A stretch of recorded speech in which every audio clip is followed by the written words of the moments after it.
Ela significa para nós, o que é que ela tem para nós, o que é que ela está, né, com o objetivo de nos alcançar e de nos ensinar alguns aspectos da ação de Deus em relação a cada um de nós, e isso com certeza produz um resultado terapêutico na vida da gente, quando a gente sabe que Deus nos conhece muito bem e que Ele sabe como lidar com pessoas igual a nós.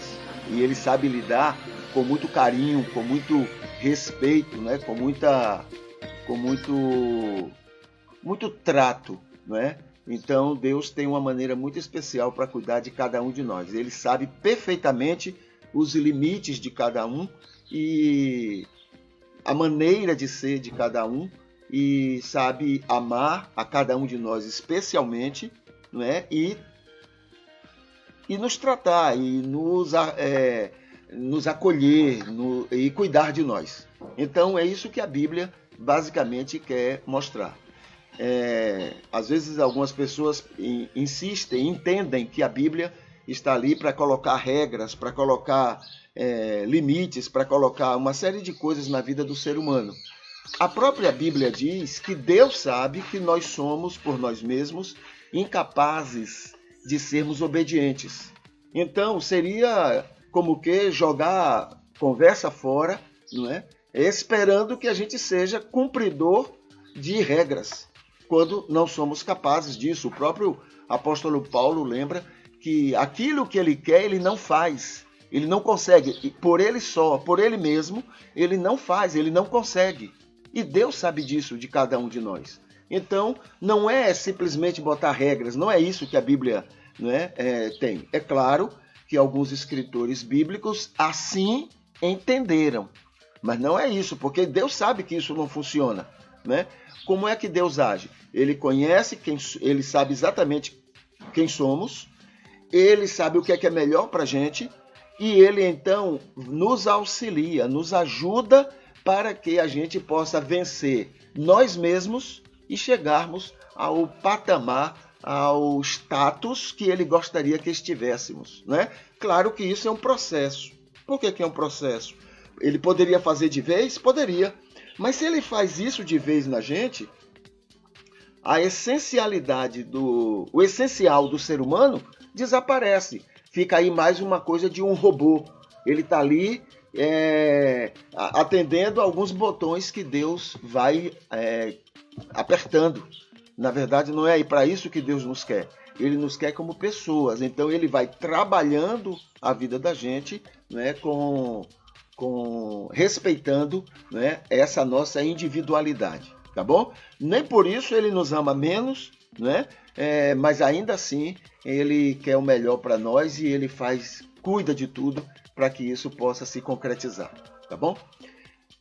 Então é esse que é o nosso grande objetivo quando estamos nessas manhãs conversando sobre a palavra de Deus, mostrando a visão terapêutica de Deus em nos amar e cuidar da gente.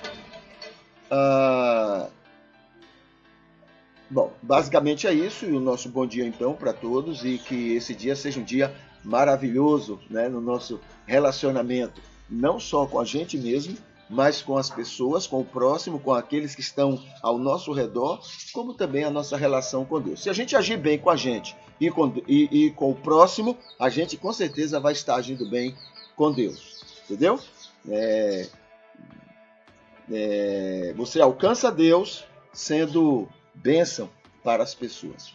Então vamos ao hino que a gente tem para hoje, para a gente, né, cantar lendo este hino, tá? O hino, o título diz: Vinde adorar. Ó, vinde adorar o excelso e bom Deus. Ó, vinde adorar o excelso e bom Deus, né? Eterno Senhor da terra e dos céus, que reina supremo, envolto na luz e que se revela em Cristo Jesus. Essa revelação de Deus em Cristo Jesus é a grande demonstração dele, do amor dele para conosco, tá bom? Então, esse é o sentido da vinda de Jesus, né? O Deus através de Jesus. Seu grande poder deveis contemplar, no brilho do céu, na terra e no mar. As gotas de orvalho, sim, toda a flor, proclamam constantes o seu grande autor, que é o próprio Deus. Então, toda a natureza, né, nós mesmos revelamos que existe realmente um Deus. Inclusive, essa é uma luta, né? Não deve ser tomado como uma luta, mas é um empenho, né, que tem se feito, inclusive nos estudos da ciência. A ciência, ela não pode trabalhar, ainda bem, ela não pode trabalhar com aquilo que é abstrato, aquilo que não pode ser comprovado, aquilo que não pode ser manuseado, aquilo que não pode ser dirigido, né, com os determinados fatores para que as coisas aconteçam. Ainda bem que a ciência não trabalha dessa forma. Agora, como é que faz então? Bom, ciência tem o papel dela, a religião tem o papel dela, né? Como é que a religião tenta trabalhar dentro da visão da ciência a respeito de Deus? Aí é que entra alguns aspectos interessantes. Não é correto, não é adequado, né, chegar lá e dizer assim, não, ele é o criador de tudo, ir com a teoria do criacionismo. Não tem como comprovar, não tem como provar. Então, é você ir para um local e ali não ter significado nenhum aquilo que você está falando. Mas aí, sabiamente, né, já se tem, digamos, alguns argumentos interessantes que a religião tem usado para trabalhar dentro dessa área da ciência, né? O que eles têm trabalhado muito é sobre uma inteligência, né, criadora. É uma inteligência, tem um nomezinho que eles utilizam, né, de designer inteligente, ou seja, alguém que criou, alguém que desenhou, alguém que agiu, né, com inteligência para que as coisas do universo e do mundo fossem harmônicas, organizadas. Então é esse o sentido. Não é a preocupação de provar que Deus existe, mas é uma preocupação de mostrar que existe uma inteligência, né, que organizou, criou e organizou tudo para que as coisas fossem harmônicas do jeito que são, né? Tudo muito bem estruturado, tudo muito bem organizado. Então é preciso que haja uma inteligência. Então esse argumento é inteligente. Em vez de ficar brigando e fazendo aquela confusão toda de que Deus existe e que quem não crê nisso é porque é filho do cão, é filho do diabo, em vez de ficar nesse argumento tolo, chulo, não é? Então, alguém inteligente começou, não é que ainda já esteja perfeito, não. Esse argumento ainda precisa ser melhor trabalhado, mas já é um grande argumento em relação ao simplesmente o criacionismo que se tem por aí, né? E que quer que a ciência engula, né, goela abaixo de qualquer jeito. E não é correto, já que somos inteligentes e Deus nos deu inteligência para isso. Esse então é o hino. Para Filipenses, né, capítulo 3 que nós encerramos ontem no versículo 3. E eu vou repetir o versículo 3 porque ele é muito rico e ele vai dar sentido para o que a gente vai estar, então, continuando hoje. O versículo 3 do capítulo 3 de Filipenses diz assim: porque a circuncisão somos nós. Isso Paulo já tinha dito, olha, cuidado com a circuncisão, cuidado com, como é que ele colocou aqui, acautelai-vos dos cães, dos maus obreiros e da falsa circuncisão. Cuidado com eles, estejam atentos. Como se a gente até fosse muito inteligente para isso. Nós não somos ingênuos. Né? O cristão, a Bíblia coloca, são ovelhas. Ovelha é um bicho ingênuo, né? Um bicho ingênuo, é um bicho levado facilmente, tranquilamente. Né? Quando Jesus, a Bíblia coloca que ele foi levado ao matadouro, né, sem reclamar, aquilo é uma característica de toda ovelha. Então Jesus é comparado com essa característica quando ele foi levado para o matadouro. Né? O cristão, ele é assim. A Bíblia fala que nós somos mansos. A Bíblia fala que existe em nós uma série de características, pacientes, uma série de características que o Espírito opera, né, no salvo. Então, nós não somos hábeis para perceber, né, para que tenhamos tanta cautela em relação aos cães, em relação aos maus obreiros e em relação à falsa circuncisão. Não somos, não.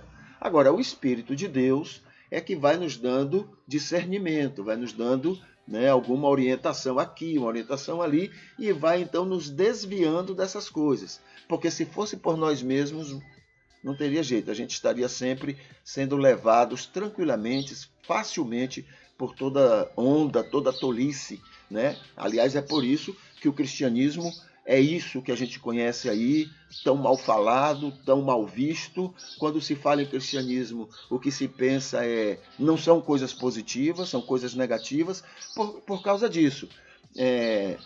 O joio termina dirigindo o cristianismo e as ovelhas, que são ingênuas, terminam seguindo o joio.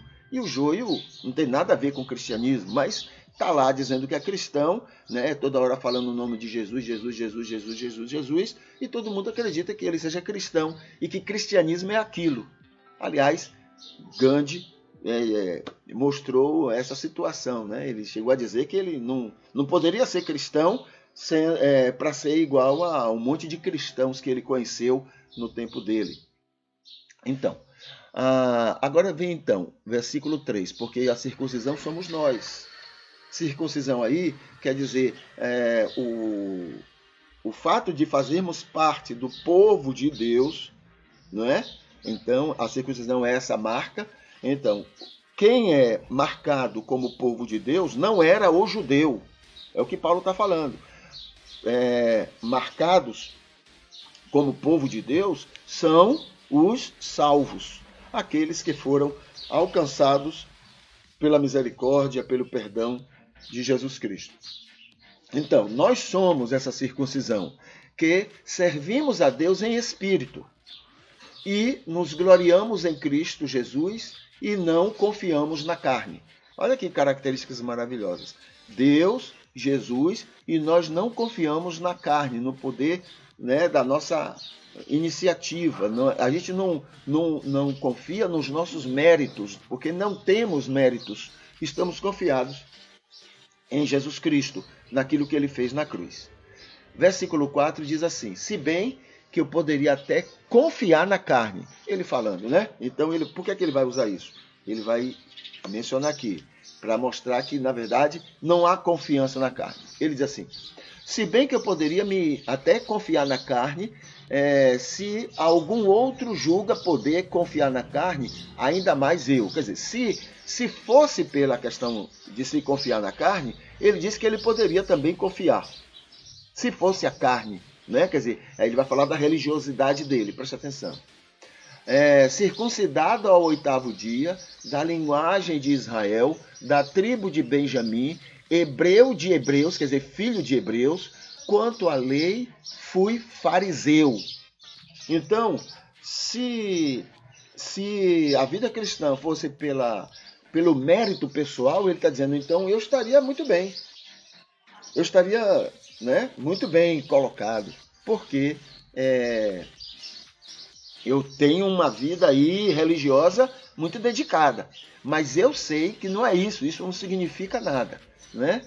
Aí ele vai, quanto ao zelo, persegui a igreja, por causa do zelo, querendo agradar a Deus, querendo fazer a vontade de Deus, com uma religiosidade exagerada, né? Persegui a igreja de Cristo, e é isso mesmo, foi essa religiosidade que matou Jesus, não foram as prostitutas, não foram os outros pecadores, não foram nada desses aí, não foram os gentios, foram os religiosos, foram os chamados povo de Deus, foi que matou Jesus.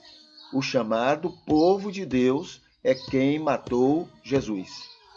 Presta atenção nessa coisa que é muito, muito séria, né? A gente, quando pensa, mataram Jesus, o mundo matou, não. O povo chamado de Deus, o povo de Deus, foi quem matou Jesus. Tá bom? Não perca isso, não. Para você ver o perigo da religião na vida de uma pessoa errada. Tá bom? O poder que a religião tem. A religião, ela é mais poderosa do que qualquer outra coisa. Ela é mais poderosa do que política. Entendeu? Mais poderosa. E ela, na mão de gente errada, ela é uma bomba atômica. Ok? Por isso que você vê política, países onde proíbem ou acompanham de perto a religião, não é por maldade não. É porque se não fizer isso, a coisa fica um pandemônio. Entendeu? Por causa de gente errada, dirigindo uma coisa boa. Tá bom? É como um carro possante, um carro muito bom, muito, né, agradável, mas quem está dirigindo é um indivíduo perigoso. Ele pega aquela coisa boa e transforma numa coisa ruim. Entendeu? Religião é a mesma coisa. Mesma coisa. Então ele diz aqui, então eu tenho motivo para acreditar que os merecimentos, que os méritos podem me fazer um verdadeiro cristão, né? Aí ele diz aqui, mas o que para mim era lucro, passei a considerá-lo como perda por amor de Cristo. Sim, na verdade, tenho também como perda todas as coisas pela excelência do conhecimento de Cristo Jesus, meu Senhor, pelo qual sofri a perda de todas essas coisas e as considero como refúgio para que possa ganhar a Cristo. Então, ele descobriu que toda aquela religiosidade dele não levava a nada, não significava nada. Mais importante do que aquilo era Jesus. Então, ele abandona isso, ele coloca isso a zero. Olha, é muito importante isso. Coloque isso a zero. Não fique achando que isso é bonzinho, porque você faz certas coisas que o outro não faz, que por isso você tem mais mérito. Não caia nessa não, porque se você fizer isso, é um perigo enorme. Ele coloca assim, toda essa religiosidade minha eu coloquei abaixo de zero, não significa nada, é refúgio. Entendeu? É refúgio, eu não quero saber disso. Isso aí para mim é até prejudicial, porque eu fiquei com Cristo. Então, não caia na armadilha de acreditar que existe algum mérito em você, porque isso, né, não tem como agradar a obras e fé. Não tem como agradar as duas coisas. Entendeu? Ou você se agarra à obra e a fé fica a zero, ou você agarra a fé e as obras ficam a zero. Não tem como trabalhar as duas coisas. É um perigo enorme que termina não levando a lugar nenhum. Aliás, pode levar a problemas muito sérios, né, na sua relação. Tá bom? Então a gente fica aqui. Versículo 8. Versículo 8. Tá bom? Tá aqui. A gente vai agora para perguntas que me fazem, né? Até no instante eu fui lá no culto de ontem. Nós tivemos várias pessoas que curtiram o culto de ontem, o programa de ontem, mas não tivemos nenhuma pergunta que foi feita, né? Nenhum comentário e nenhuma pergunta que foi feita específica para hoje. Então eu vou trabalhar com vocês uma pergunta que já me fazem, né? Porque aqui eu afirmo que que é tão fácil, não é? Esse amor agape. Por que é tão fácil? Não é fácil amar, não é? Ora, veja só, não é fácil amar o amor sentimento. Você não pode ter amor, você não consegue. Por mais que você se esforce, você não tem amor sentimento de amor com pessoas que não são, dentro do seu histórico, não são merecedoras. Pessoas que agem contra você. Não tem como você, não é, ter amor sentimento. Agora, amor agape, sim, tem. Né? O amor agape, vamos ver aqui algumas características para você perceber que isso é muito fácil. Então, o título desse estudozinho que tem aqui diz assim: a Bíblia fala que a Igreja de Cristo tem esse amor incondicionalmente. Então, considerando-se o seguinte: igrejas são os salvos de todos os tempos, dentro ou fora da igreja institucional. Então, o salvo, né? Existem muitos salvos fora da igreja instituída. E é engraçado que o que eu tenho descoberto ultimamente, né? De um tempo para cá, eu não estou pastoreando uma igreja institucionada. Né? Eu não estou pastoreando uma igreja assim. E por causa disso, muitas pessoas têm me procurado, pessoas fora de igreja. E eu estou começando a descobrir, né, a perceber o quanto de gente que é salva e não está envolvida em igreja. Elas têm um motivo, têm outro, né? Uma razão, outra razão. Né? Muitas delas questões culturais, muitas delas questões de ambiente, né, que não é muito propício, coisas assim. Mas o quanto de pessoas que são salvas e estão fora de igreja. Eu estou começando a desconfiar que tem mais gente salva fora de igreja, essa igreja organizada, essa igreja local, do que dentro de igreja. Entendeu? Dentro de igreja. Então veja, igrejas aqui, né, que tem tudo isso, são todos os salvos de todos os tempos, né, dentro ou fora de igreja. Tá bom? Essa ideia de achar que só é salvo quem está dentro da igreja, olhe, eu já estou questionando muito isso diante do que eu tenho ouvido, diante do que eu tenho visto, né, e pessoas que conversam comigo. Né? Então, é uma coisa a se repensar. Incondicional, pois é o amor agape, resultado de uma decisão pessoal.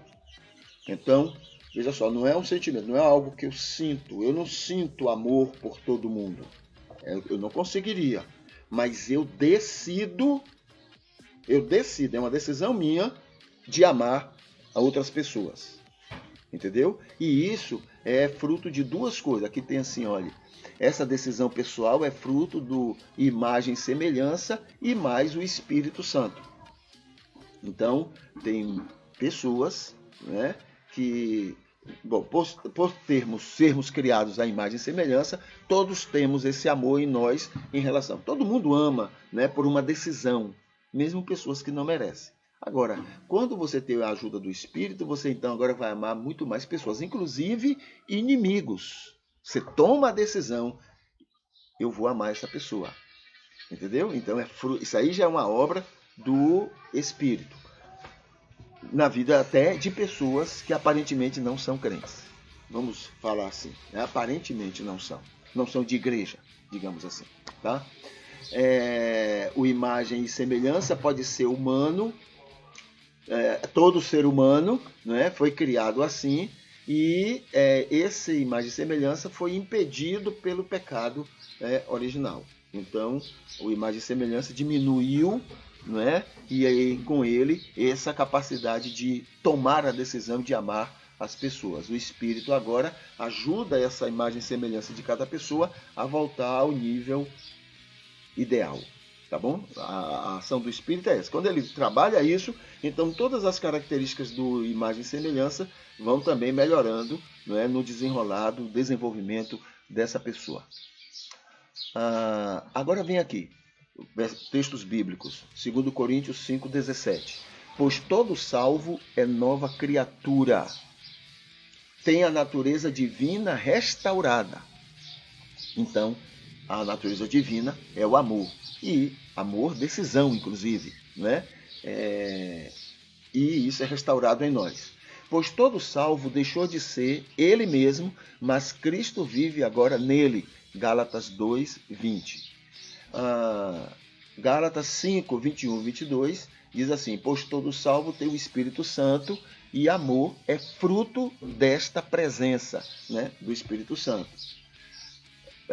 Romanos 8, 14. Pois todo salvo, tendo este Espírito, é guiado por ele, pelo Espírito. Aqui tem Hebreus 13, 20 e 21, Filipenses 2, 13, 2 Coríntios 3, 5. Pois todo salvo é levado por Deus a viver este amor.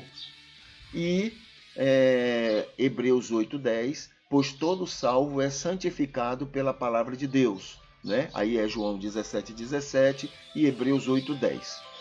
Então, esses são aspectos que mostram que aquela pessoa que faz parte da igreja de Cristo, não a igreja, exatamente a igreja local, porque a igreja local, a igreja que você vê, ela é formada por trigo e joio. Mas a igreja, né, a igreja de todos os tempos, a igreja invisível de Cristo, é formada somente pelo trigo, pela ovelha. Entende? Então, essa igreja, ela tem esse amor naturalmente e espontaneamente, tá bom? Em relação a todas as pessoas. Então, quando a Bíblia coloca que devemos amar o nosso inimigo, essa decisão de tomar isso, Deus sabe que é impossível para nós. Porém, Ele nos ajuda quando a gente permite, quando a gente passa pelo novo nascimento, Ele nos ajuda para que a gente consiga isso. E conseguimos. Tá bom? Então, esse é o aspecto do amor, né, ágape, ser fácil de ser vivido por pessoas que passaram pelo novo nascimento. Deixa eu ver aqui. O culto a Deus é um culto, só é culto a Deus se for um culto terapêutico. Entendeu? Nós temos lembrado muito disso. E aí tem a ver com as bem-aventuranças. Ontem nós vimos, né, o versículo 3, bem-aventurados os pobres de espírito, porque deles é o reino dos céus. E hoje, bem-aventurados os que choram, porque eles serão consolados. Esse chorar aí não é cristão choroso, não é essa a ideia. A ideia de chorar aí é a ideia do arrependido, do entristecido, aquele que se sente mal em ser desobediente, aquele que se sente mal em não ser agradável a Deus, entendeu? Aquele que se sente mal porque Deus não pode contar tanto com ele, porque ele falha muito. Então, esse choro aí é essa tristeza, né, da pessoa não ser aquilo que gostaria de ser. Pronto, tem a ver com aquela palavra de Paulo. Aquilo que eu quero eu não faço e aquilo que eu não quero é isso que eu faço. E isso é de uma maneira lamentosa, eu lamento isso. Então, o choroso aí é essa pessoa que reconhece essa situação, vive então esse arrependimento produzido pelo Espírito de Deus na vida dele, né? E então tem essa condição entristecida, não é? De ser alguém desagradável aos projetos de Deus. E isso faz com que tenhamos um culto terapêutico. Por quê? Na hora que eu sou entristecido comigo, qual é a capacidade que eu tenho de julgar os outros? Qual é a condição que eu tenho de julgar o outro? Né?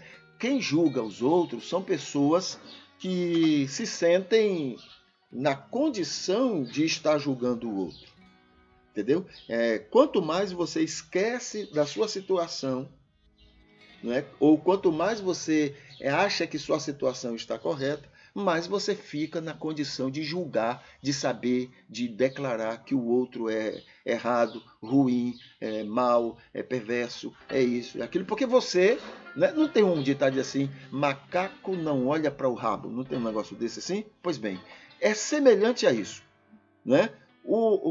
A pessoa que tem essa situação chorosa, essa pessoa que tem essa situação lamentosa, ela olha a situação dela.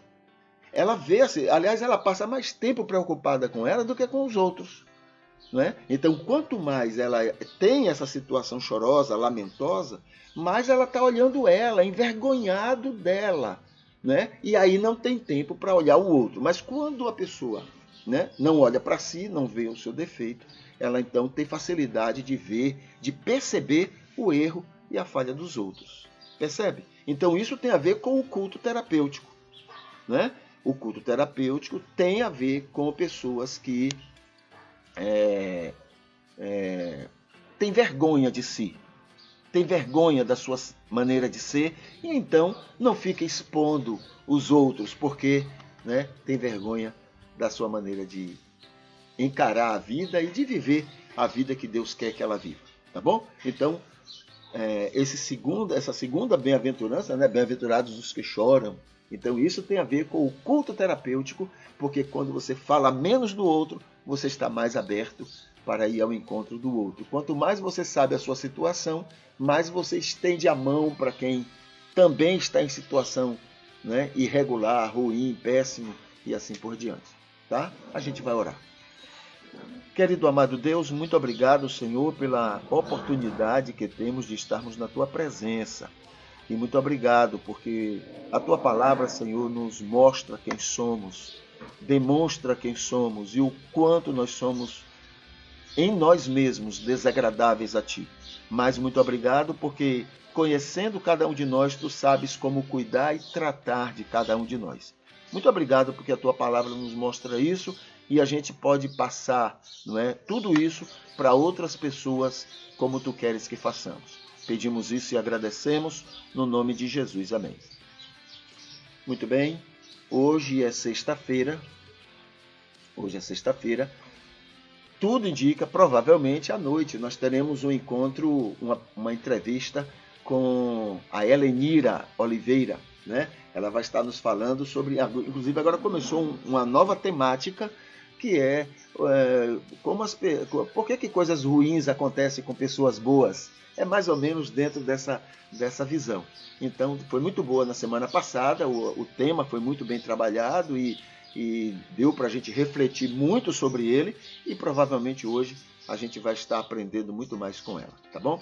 E esse é a programação para hoje e é só, né? A gente fica torcendo que o Senhor Deus continue abençoando você, abençoando sua casa, abençoando as pessoas que convivem com você através de você, né? E assim Deus vai ser muito glorificado, cultuado com a sua vida e com suas relações, tá bom? Então que o Senhor continue abençoando muito e usando você para a glória dele, tá? Deixa eu botar aqui a musiquinha para a gente encerrar.